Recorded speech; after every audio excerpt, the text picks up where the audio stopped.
It was a Saturday morning, and Don got up and ran a couple of errands. He went to the market and he went to the library and came home. I was working at the Victoria Club with a charitable foundation, setting up for a fundraiser later that night. And at 12, I was leaving the venue to go home and get ready for the party later.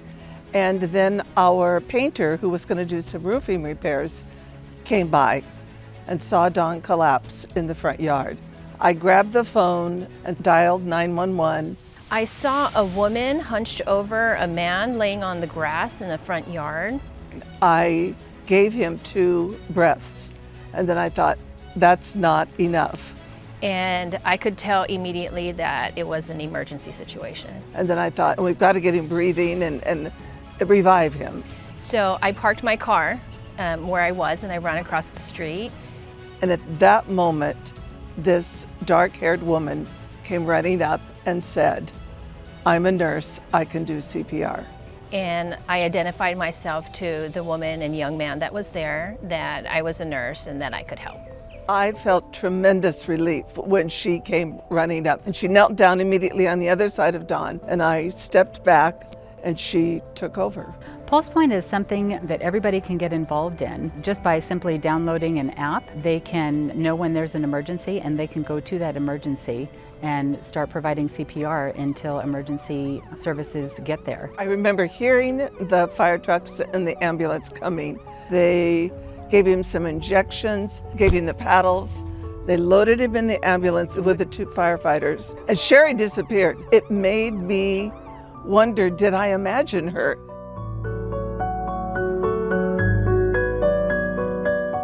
I had assumed he had passed away because I saw what the paramedics had done while they were here and the condition that he was in when he was taken into the ambulance.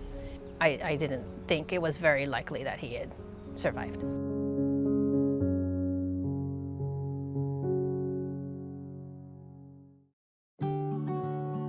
Well, it was pretty unbelievable. I didn't even know there were strangers like that. We called her an angel because she appeared and she disappeared. That time gap that she was able to fill, that was very, very instrumental. We probably wouldn't have it without that.